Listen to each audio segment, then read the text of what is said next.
Trigonometry में हम किस चीज़ में डील करते हैं? ट्रिगोनोमेट्री में हम डील करते हैं एक ट्रायंगल के, ठीक है। वो ट्राइगॉन का मतलब क्या है यहाँ पर? ट्राई का मतलब तो हो गया 3, गॉन का मतलब होता है साइड, और मेट्री वर्ड तो मेट्रिक वर्ड से आया है, मतलब मेजरमेंट, ठीक है। ट्रिगोनोमेट्री 3 साइड के मेजरमेंट की जब बात कर रहे हैं। अब मेट्री मेजरमेंट यहाँ पर समझ नहीं आया ना, समझ नहीं आया तो मैं समझाता हूँ। मान लो कोई भी ट्राइंगल है, कोई भी एक ट्राइंगल है। वैसे तो ट्रिगोनोमेट्री आप किसी भी ट्राइंगल में पढ़ सकते हैं, बट क्लास 10th में आपको सिर्फ और सिर्फ राइट एंगल ट्राइंगल में पढ़ना है। तो आपको राइट एंगल ट्राइंगल के बेस पर ही समझाते हैं। एक राइट ट्राइंगल क्या होता है? एक राइट ट्राइंगल एक ऐसा ट्राइंगल होता है जिसमें एक एंगल, सिर्फ और सिर्फ एक एंगल 90 डिग्रीज का होता है, ठीक है। राइट ट्राइंगल एक ऐसा ट्राइंगल होता है जिसमें एक एंगल 90 डिग्रीज का होता है, और यही सबसे बड़ा एंगल होता है ट्राइंगल का, ठीक है। अब मान लेते हैं इस ट्राइंगल का नाम है triangle ABC, right angled at B, right angled at B, मतलब एंगल बी पर 90 डिग्री का एंगल है, मतलब एंगल बी ही 90 डिग्री का है, ठीक है। अब अगर एक ट्राइंगल में एक एंगल 90 डिग्री का होता है तो बाकी जो है वो एक्यूट एंगल होते हैं। बाकी जो दो एंगल्स बच गए, एंगल ए और एंगल सी, वो कैसे एंगल होंगे? एक्यूट। एक्यूट मतलब 90 डिग्री से छोटे एंगल, है ना, तो और 0 डिग्री से बड़े, ठीक है। तो ये एक्यूट एंगल हो गए। तो हमें जो ट्रिगोनोमेट्री पढ़ना है क्लास 10th में, वो सिर्फ राइट एंगल ट्राइंगल के अंदर पढ़ना है। अब ट्रिगोनोमेट्री मतलब ट्राइंगल के अंदर के रिलेशंस। ट्राइंगल के अंदर या तो साइड्स या तो एंगल्स हैं। ट्राइंगल के अंदर या तो क्या है? साइड्स और या तो एंगल्स। इन्हीं के बीच अगर हम एक रिलेशनशिप एस्टैब्लिश कर दें, इन्हीं के बीच अगर हम एक रिलेशनशिप एस्टैब्लिश कर दें कि ट्राइंगल की साइड्स और एंगल्स के बीच जो रिलेशनशिप एस्टैब्लिश की जाती है, वो ब्रांच ट्रिगोनोमेट्री कहलाती है। ट्रिगोनोमेट्री में क्या पढ़ते हैं हम? ट्रिगोनोमेट्री में हम रिलेशनशिप्स पढ़ते हैं ट्राइंगल की साइड्स और उसके एंगल्स के बीच। और बेसिकली कौन सा ट्राइंगल? राइट एंगल ट्राइंगल के साइड्स। अब राइट एंगल ट्राइंगल की साइड्स यूनिक होती है, वो और किसी ट्राइंगल में नहीं पाई जाती। राइट एंगल ट्राइंगल की साइड्स में अब देखो, जैसे सबसे बड़ा एंगल 90 डिग्री का होता है, तो उसके उसके सामने वाली साइड भी सबसे बड़ी होती है और उसको हाइपोटेन्यूज नाम दिया जाता है। उसके सामने वाली साइड भी सबसे बड़ी होती है और उसको हाइपोटेन्यूज नाम दिया जाता है। अब ट्राइंगल का एक बेस होता है और ट्राइंगल की हाइट होती है जिसको परपेंडिकुलर नाम दिया जाता है। 3 चीजें बहुत इंपॉर्टेंट है इस राइट एंगल ट्राइंगल में। हर एक साइड का एक यूनिक नाम होता है। कौन सा? 90 डिग्री सबसे बड़ा एंगल होता है, उसके ऑपोजिट सामने वाली साइड भी सबसे बड़ी होती है, सबसे बड़ी, ये किसी के इक्वल नहीं हो सकती। हाइपोटेन्यूज बाकी दो के इक्वल नहीं हो सकता, हालांकि बाकी दो आपस में इक्वल हो सकते हैं, बट हाइपोटेन्यूज कभी किसी के इक्वल नहीं होता। It is the longest side of the right triangle. Hypotenuse को हम H से रिप्रेजेंट कर देते हैं, बेस ट्राइंगल का B से रिप्रेजेंट हो जाता है, और ट्राइंगल की हाइट परपेंडिकुलर जिसको P से डिनोट कर देते हैं। अब इन तीनों साइड्स के बीच एक रिलेशन होता है जिसको पाइथागोरस थ्योरम कहते हैं, पाइथागोरस थ्योरम। और ये पाइथागोरस थ्योरम है कि h का square is equal to p का स्क्वायर प्लस b का square. Pythagoras theorem relationship establish करता है इन तीन साइड्स के बीच। हाइपोटेन्यूज का स्क्वायर जो होता है वो इक्वल होता है perpendicular square plus base square के, और इस रिलेशनशिप को हम यूज करते हैं अगर हमें ट्राइंगल की कोई भी दो साइड्स गिवन हो और तीसरी फाइंड करनी हो वहां पर, ठीक है। अब साइड्स और एंगल्स के बीच जो रिलेशनशिप्स होते हैं, मैंने कहा उसको ट्रिगोनोमेट्री कहते हैं। तो इसको जरा और एलाबोरेट करते हैं बात को, इस बात को और एलाबोरेट करते हैं।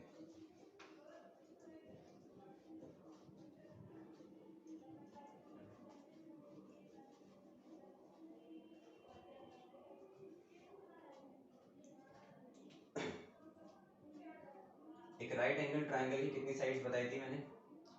मतलब होती तो 3 ही है, बट राइट एंगल ट्राइंगल की हर साइड का एक नाम है। Hypotenuse longest side, always opposite to 90 degrees, और एक बेस होता है और एक परपेंडिकुलर होता है,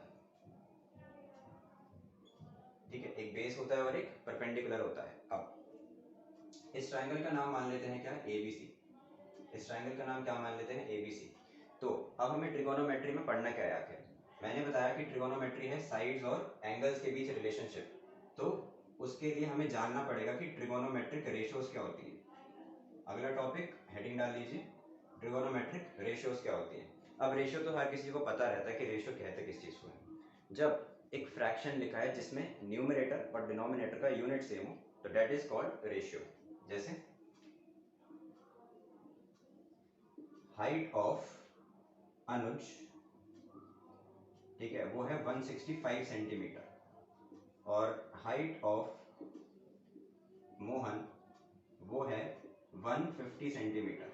तो अगर मैं दोनों की हाइट्स को फ्रैक्शन में लिख दूं, अगर मैं दोनों की हाइट्स को इस तरह फ्रैक्शन में लिख दूं तो क्या दोनों जो फ्रैक्शन लिखे हुए हैं, दोनों जो फ्रैक्शन लिखे हुए हैं क्या वो एक ही चीज़ के हैं? मतलब ऊपर भी हाइट है नीचे भी हाइट है, यूनिट सेम है। हाइट का मैंने सेंटीमीटर लिया, नीचे भी हाइट का सेंटीमीटर लिया। जब भी कभी दो चीज़ों का फ्रैक्शन इस तरह से, दो सेम चीज़ों का फ्रैक्शन जब भी हम देखते हैं तो उसको क्या कहते हैं? रेशियो कहते हैं। तो ये चीज़ क्या बन गई? रेशियो बन गई। और रेशियो में आपने देखा कि अगर सेम चीज़ें ऊपर नीचे होती है तो यूनिट से यूनिट कैंसिल हो जाती है, इसीलिए कहते हैं कि रेशियो का कोई यूनिट नहीं होता। ध्यान रखना, रेशियो का कभी कोई यूनिट नहीं होता। तो ट्रिगोनोमेट्रिक रेशियोज क्या होती है? ये भी समथिंग अपॉन समथिंग है, समथिंग अपॉन समथिंग है। अब वो समथिंग अपॉन समथिंग हमें पढ़ना है क्या? सबसे पहला ट्रिगोनोमेट्रिक रेशियो होता है साइन। सबसे पहला ट्रिगोनोमेट्रिक रेशियो कौन होता है? साइन। ठीक है, साइन किस चीज का रेशियो होता है? साइन रेशियो होता है परपेंडिकुलर अपॉन हाइपोटेन्यूज का, परपेंडिकुलर अपॉन हाइपोटेन्यूज का। ठीक है, तो परपेंडिकुलर और हाइपोटेन्यूज का जब रेशियो लेते हैं तो इस रेशियो को क्या कहते हैं? साइन कहते हैं। ठीक है, अगला कोसाइन। कोसाइन, कोसाइन रेशियो होता है कौन सी दो साइड्स का? बेस और हाइपोटेन्यूज का। कौन सी दो साइड्स का? बेस और हाइपोटेन्यूज का। ठीक है,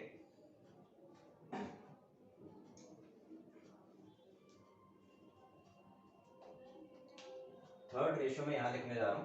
थर्ड टैंजेंट रेशियो होता है। टैंजेंट किस चीज का रेशियो होता है? टैंजेंट होता है परपेंडिकुलर अपॉन बेस का। ठीक है, PERP, परपेंडिकुलर को मैंने एब्रीवेटेड फॉर्म में लिख दिया, शॉर्ट फॉर्म में लिख दिया।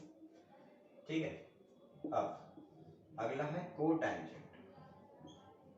कोटैंजेंट जो होता है, कोटैंजेंट वो होता है base upon perpendicular, base upon perpendicular.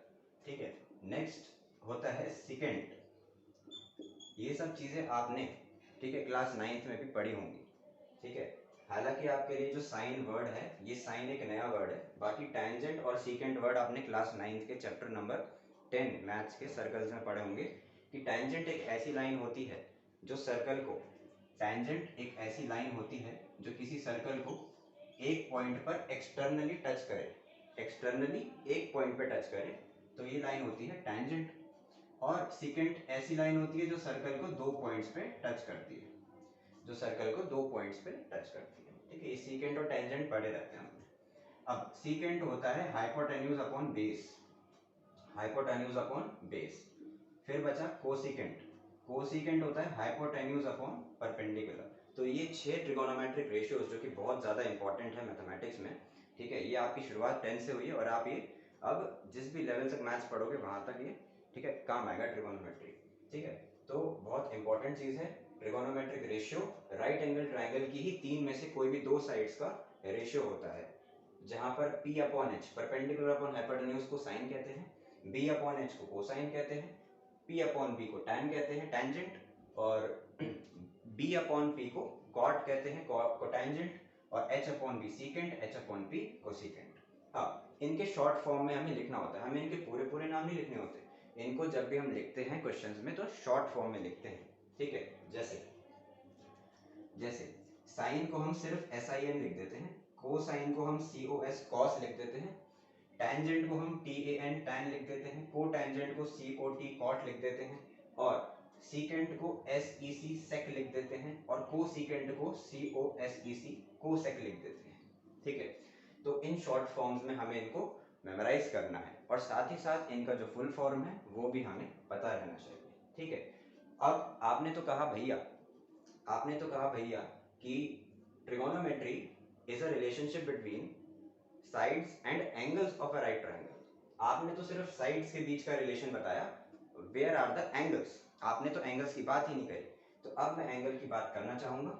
जब भी ट्रिगोनोमेट्री का रेशियो लिखा जाता है इन 6 में से कोई भी एक, तो साथ ही साथ एंगल को भी कंसीडर किया जाता है, साथ ही साथ एंगल को भी कंसीडर किया जाता है। इसीलिए मान लेते हैं हम इस ट्रायंगल के अंदर कितने एंगल है, 3। एक 90 डिग्रीज का है और बाकी दो बताए थे कौन है, एक्यूट एंगल। एक 90 डिग्रीज का और बाकी दो बताए थे एक्यूट एंगल। एक्यूट एंगल क्या होता है, जो 90 से छोटा होता है। एक एंगल ये एक्यूट है और एक एंगल ये एक्यूट है। तो इन दोनों में से है ना कौन, ए और सी या कोई भी नाम हो ट्रायंगल का, बात है एंगल ऑफ ट्रिगोनोमेट्रिक रेशियो हमेशा एक्यूट लिया जाता है आपकी 10th क्लास तक, आपकी 10th क्लास तक, ठीक है। कभी कभी आप राइट एंगल देखोगे आगे जब पढ़ोगे, बट ज्यादातर केसेस में बात होती है एक्यूट एंगल की, ठीक है। अब जो एक ग्रीक अल्फाबेट इंट्रोड्यूस किया जाता है यहाँ पर, उस एक्यूट एंगल को रिप्रेजेंट करने के लिए, उस एक्यूट एंगल को मतलब या तो सी ले लेंगे या तो ए ले लेंगे, ठीक है। उस एक्यूट एंगल को, इन दोनों में से कोई भी एक्यूट एंगल ले सकते हैं और उस एक्यूट एंगल को एक ग्रीक अल्फाबेट से रिप्रेजेंट करते हैं, that is called theta, that is called theta, THETA, theta. ये थीटा क्या है, इस थीटा को थोड़ा सही से बनाते हैं, ठीक है। ये होता है थीटा, ये क्या है, ग्रीक अल्फाबेट है, ठीक है। ऐसे ही आपने देखे होंगे अल्फा, बीटा, गामा, ठीक है, डेल्टा, ठीक है, सिग्मा देखा होगा आपने, ठीक है, फाई देखा होगा आपने, ठीक है। ये सब क्या होते हैं, ग्रीक अल्फाबेट्स होते हैं। और ग्रीक अल्फाबेट्स का यूज वैसे ही करते हैं जैसे इंग्लिश अल्फाबेट्स का करते हैं, फॉर रिप्रेजेंटिंग वेरिएबल। वेरिएबल का वैल्यू रिप्रेजेंट करने के लिए हम अल्फाबेट्स का यूज कर लेते हैं। तो इन ग्रीक अल्फाबेट्स का हम यूज करते हैं एंगल को रिप्रेजेंट करने के लिए, कहां पर, इस ट्रिगोनोमेट्रिक रेशियो में। क्योंकि ट्रिगोनोमेट्री सिर्फ रेशियो नहीं है साइड्स का, एंगल भी कंसीडर करना होता है। तो लिखते क्या है, लिखते हैं हम साइन थीटा। क्या लिखते हैं हम लिखते हैं साइन थीटा, हम लिखते हैं कॉस थीटा, हम लिखते हैं क्या, हम लिखते हैं टैन थीटा, हम लिखते हैं कॉट थीटा, हम लिखते हैं सेक थीटा, हम लिखते हैं कोसेक थीटा। यहाँ पर जो थीटा है वो क्या है, एक्यूट एंगल। यहाँ पर जो थीटा है वो क्या है, एक्यूट एंगल। और हमेशा हमेशा आपको ये बात ध्यान रखनी है कि जब भी ट्रिगोनोमेट्रिक रेशियो की बात हो रही है, तो रेशियो जो है जैसे साइन या कॉस कोई भी रेशियो है, उसके साथ साथ एक्यूट एंगल जरूर होना चाहिए क्लास 10 तक, वरना कोई कितना भी बड़ा एंगल हो सकता है, ठीक है। तो कोई भी एक्यूट एंगल यहाँ पर जरूर होना चाहिए। ध्यान रखिए, जिनको मैं बॉक्स में लिख रहा हूँ यही आपका मेन आपको याद करना है। साइन थीटा अगर आपसे पूछा जाए कि साइन ऑफ थीटा, अब इसका असली मतलब क्या है वो समझते हैं।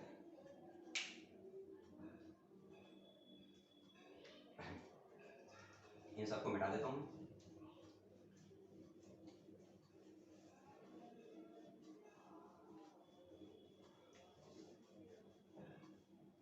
ठीक है।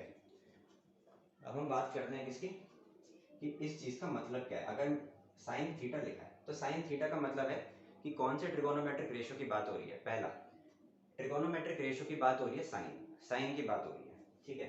साइन किस चीज का रेशियो होता है, साइन होता है परपेंडिकुलर और हाइपोटेन्यूज का रेशियो P/H, ठीक है। ये होता है साइन का मीनिंग। अब साइन थीटा का मीनिंग क्या है, साइन थीटा का देखो मीनिंग क्या है। मान लो ये एक राइट एंगल ट्रायंगल है जिसमें ये वाला एंगल 90 डिग्रीज का है, और मैंने बताया एक्यूट या तो ये है या तो ये है। मान लीजिए मैंने अभी थीटा इस वाले एंगल को कंसीडर किया, नीचे वाले एंगल को मैंने थीटा मान लिया, वेरिएबल था।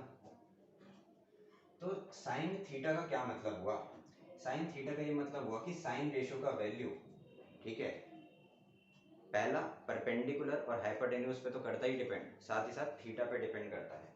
किस पे, इस एक्यूट एंगल पर डिपेंड करता है रेशियो का वैल्यू, इसीलिए थीटा को लगाया जाता है। अब एक और मिसकंसेप्शन जो नहीं होना चाहिए कि साइन थीटा का मतलब है साइन मल्टीप्लाइड बाय थीटा, नहीं, साइन थीटा का मतलब साइन मल्टीप्लाइड बाय थीटा नहीं होता।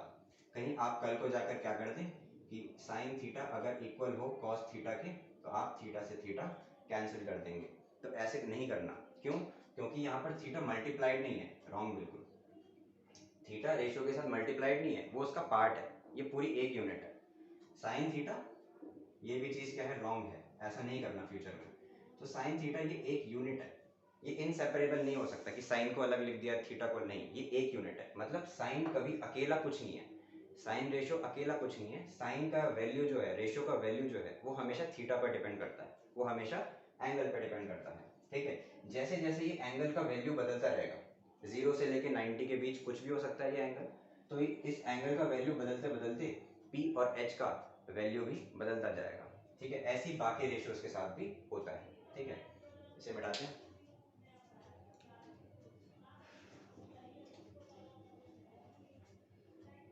अब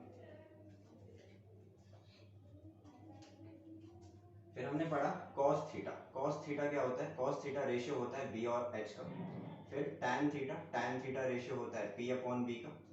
फिर cot थीटा रेशियो होता है b अपॉन p का। फिर sec थीटा रेशियो होता है h अपॉन b का। फिर cosec थीटा रेशियो होता है h अपॉन p का। ये 6 रेशियोज आपको जल्दी से याद कर लेने हैं। और एक बात ध्यान में रखनी है, बार बार कह रहा हूँ, ट्रिगोनोमेट्रिक रेशियो अकेला कुछ नहीं होता, साथ ही साथ उसका एंगल भी कंसीडर करना पड़ता है। ठीक है, ये एंगल डिसाइड करता है कि रेशियो का वैल्यू क्या आएगा। फॉर एग्जांपल साइन का वैल्यू, जब एंगल कितना है 30 डिग्री, यहाँ पे मान लीजिए एंगल कितना है 30 डिग्री, तो जब एंगल 30 डिग्री है तो उस एंगल पर हमें पूछा गया कि साइन रेशियो का वैल्यू बताओ। तो कोई भी ट्राइंगल हो, अगर एंगल 30 डिग्री है और साइन ऑफ 30 पूछा गया है तो हमेशा वैल्यू 1/2 ही आता है, तो ये वैल्यू फिक्स्ड है। ऐसे ही साइन 45 डिग्री पर वैल्यू 1/√2 आता है, और ऐसे ही साइन 60 डिग्री पर वैल्यू जो है वो √3/2 आता है। तो ये क्या चीज़ें हैं, ये मैं यही समझा रहा हूँ कि साइन अपने आप में बस एक रेशियो है, वो वैल्यू डिसाइड नहीं कर सकता अकेला। साइन जो एक रेशियो है परपेंडिकुलर और हाइपोटेन्यूज का, उसका वैल्यू डिसाइड करने वाला उसके साथ का एंगल होता है, एक्यूट एंगल। ठीक है, तो अलग अलग एंगल, जैसे ही एंगल बदला रेशियो का वैल्यू बदल गया, दोबारा एंगल बदला रेशियो का वैल्यू बदल गया। ठीक है, ये होता है। इसी तरह cos थीटा का क्या मतलब है कि रेशियो जो है वो b अपॉन एच लिया जा रहा है, और किस एंगल पर लिया जा रहा है? थीटा एंगल पर लिया जा रहा है। किस एंगल पर लिया जा रहा है? थीटा एंगल पर। ठीक है, क्योंकि cos का भी वैल्यू अलग अलग एंगल्स पर अलग अलग होता है, ऐसी tan रेशियो का भी वैल्यू अलग अलग एंगल्स पर अलग अलग होता है। Same for remaining 3। ठीक है, ये तो आपकी बात हो गई एंगल्स ऑफ ट्रिगोनोमेट्रिक रेशियो की। ठीक है, कि एंगल ऑफ ट्रिगोनोमेट्रिक रेशियो पर ही डिपेंड करता है ट्रिगोनोमेट्रिक रेशियो का वैल्यू। ठीक है, अब क्वेश्चन किस तरह से पूछा जाता है? सबसे पहला क्वेश्चन आपसे पूछा जाएगा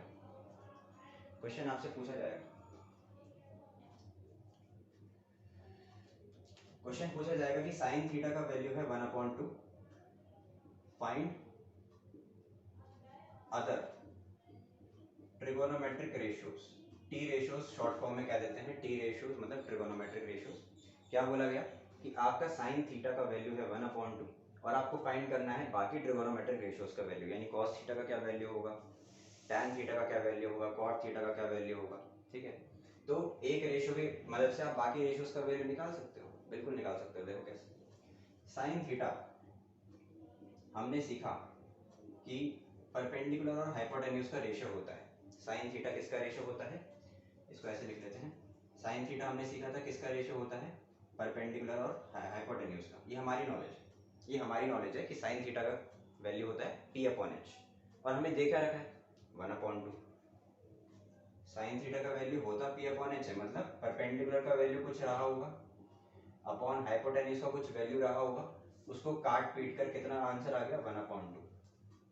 तो क्या इसका ये मतलब है क्या p/h का वैल्यू 1/2 है? हाँ, कि p/h का वैल्यू भी 1/2 है, ये मतलब है इसका। अब तो क्या अब इसका ये मतलब हुआ कि p का वैल्यू 1 है और h का वैल्यू 2 है? p का वैल्यू 1 है और h का वैल्यू 2 है, क्या यही मतलब हुआ इसका? नहीं, इसका ये मतलब बिल्कुल भी नहीं है। मान लीजिए परपेंडिकुलर रहा होगा 5 सेंटीमीटर और हाइपोटेन्यूज रहा होगा 10 सेंटीमीटर। तो अब आप अगर इसका रेशियो फाइंड करें, अगर आप p/h फाइंड करें, तो 5 सेंटीमीटर अपॉन 10 सेंटीमीटर, सेंटीमीटर से सेंटीमीटर कटा, 5 के टेबल में 1 पर, 5 के टेबल में 2 पर, 1/2 आया ना। तो क्या रेशियो 1/2 आने का ये मतलब है कि परपेंडिकुलर 1 रहा होगा और हाइपोटेन्यूज 2 रहा होगा? नहीं, रेशो 1 आने का मतलब होता है कि कुछ कट पीट कर जो बचा है वो 1/2 बचा है। अब वो क्या चीज कटी है वो आपको सोचनी है। यहां पर भी ठीक है, कुछ ना कुछ कटा होगा तभी 1/2 आया होगा, कुछ ना कुछ कटा होगा तभी 1/2 आया होगा। अब एक बात सुनो, अब एक बात देखो, 5/10 लिखा था, ठीक है, अब वो क्या कटा कि 1/2 आया वो आपको देखना है। ऊपर 5/1 लिखा है और नीचे मैं 10 को 5/2 लिख सकता हूँ, नीचे मैं 10 को क्या लिख सकता हूँ 5/2। मैंने ऐसा क्यों लिख रहा हूँ ताकि आपको एक कॉमन फैक्टर नजर आए। 5 और 10 का कॉमन फैक्टर कौन निकला 5, तो कॉमन फैक्टर कटकर आता है। ऊपर भी एक सेम चीज होती है, नीचे भी वही चीज होती है, तब जाके वो कटती है और तब जाकर एक रेशो बच जाता है 1/2 जैसे बचा है। तो वो तो एक एग्जांपल है। मान लो रेशो आया 1/2, आपको ये सोचना है कि क्या चीज कटी है। यहाँ पर कुछ चीज कटी होगी, कुछ चीज होगी जो कटी और तब रेशो कितना आया 1/2। अब वो आपको पता नहीं है कि क्या चीज कटी है, तो आप उसको क्या मान लोगे x मान लोगे। आप उसको क्या मान लोगे x मान लोगे कि जो चीज कटी होगी, कुछ चीज कट गई तो रेशो आता है, तो मैंने मान लिया जो चीज कटी है वो कितनी है 1 x, ठीक है। तो अब जाकर मेरे पास परपेंडिकुलर और हाइपोटेन्यूज का एक्चुअल लेंथ आया। टोटल जो चीज कटी थी वो 5 थी, ये एग्जांपल चल रहा है, जो चीज कटी थी वो 5 थी, तो 5/1 5 था परपेंडिकुलर का लेंथ और 5/2 10 था हाइपोटेन्यूज का लेंथ। तो एक्चुअल लेंथ कब आती है रेशियो में जो चीज कटी है वो मल्टीप्लाई करके। तो मान लिया मैंने कि x कटा है, तो x को रेशियो में मल्टीप्लाई करके एक्चुअल वैल्यू आ जाएगी, यानी p का एक्चुअल वैल्यू 1x है और h का एक्चुअल वैल्यू कितना है 2x। तो आपको बचपन से यही तो सिखाया जाता है कि जब भी आपके पास रेशियो गिवन होता है तो आप मल्टीप्लाइड किसी भी वेरिएबल से कर दो, x से y से, है ना। मतलब 1/2 है तो p को 1x मान लिया और h को 2x मान लिया। उसका रीजन ये है जो चीज कटी होती है उसको मल्टीप्लाई कर देते हैं इसमें, ठीक है। अब अगर p और h पता है तो क्या मैं पाइथागोरस थ्योरम से फाइंड कर सकता हूँ b का वैल्यू, क्योंकि b मेरे को चाहिए होगा बाकी ट्रिगोनोमेट्रिक रेशियोज का वैल्यू निकालने के लिए, ठीक है। तो मैं पाइथागोरस थ्योरम बता देता हूँ क्या होता है। Perpendicular square plus base square equals hypotenuse square, sorry, perpendicular square plus base square equals to hypotenuse square. ये क्या होता है, ये होता है Pythagoras theorem, relationship between the three sides of a right triangle, Pythagoras, ठीक है। अब मेरे को बस वैल्यू पुट करना है, मेरे को क्या करना है बस वैल्यू पुट करना है। p का वैल्यू क्या है 1x प्लस b का वैल्यू नहीं पता तो इसको एज इट इज लिख दो। h का वैल्यू है 2x, सही बात, h का वैल्यू है 2x। अब मेरे को क्योंकि b का वैल्यू चाहिए तो उसको अकेला छोड़ दो, इसको अकेला छोड़ दो, इसको दूसरी तरफ ले जाओ। 2x का स्क्वायर क्या होता है 4x स्क्वायर, और इसको ये उधर आएगा तो माइनस का हो जाएगा, है ना, प्लस का यहाँ पे माइनस का हो जाएगा। और 1x का स्क्वायर क्या होता है 1x स्क्वायर। इतना तो आपको आना चाहिए, ठीक है। अब b स्क्वायर का वैल्यू कितना आया 4x square minus 1x square, 4x square में से 1x स्क्वायर माइनस करना है तो कितने बचे 3x स्क्वायर बचे। अब आपको जब भी कभी एक तरफ होल स्क्वायर दिया गया हो तो आप वैल्यू कैसे आगे निकालते हैं, आपको सिर्फ b का वैल्यू चाहिए, होल स्क्वायर दे रखा है तो जब भी होल स्क्वायर एक तरफ है तो आप दूसरी तरफ स्क्वायर रूट लगा सकते हो, तो आप दूसरी तरफ स्क्वायर रूट लगा सकते हो, ठीक है।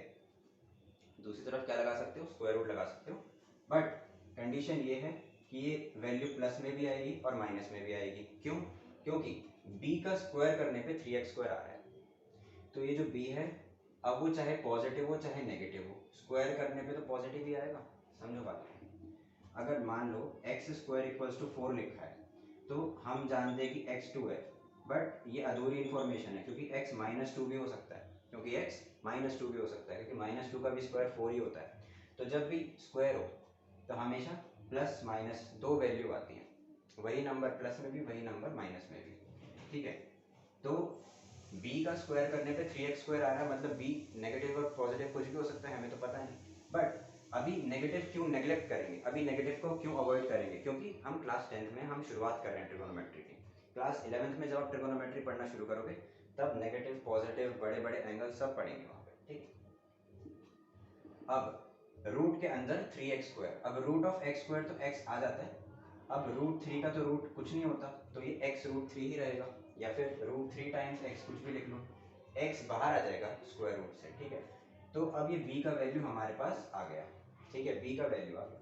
अब जैसे ही मेरे पास p b h तीनों का वैल्यू आ जाए, अब तो बहुत आसान है हर ट्रिगोनोमेट्री के रेशियो निकालना। शुरू करते हैं। cos थीटा क्या होता है, बेस अपॉन हाइपोटेन्यूज, बेस का वैल्यू है √3x, h का वैल्यू है 2x, तो x से x कैंसिल हुआ, रेशियो का वैल्यू आया √3/2, ठीक है।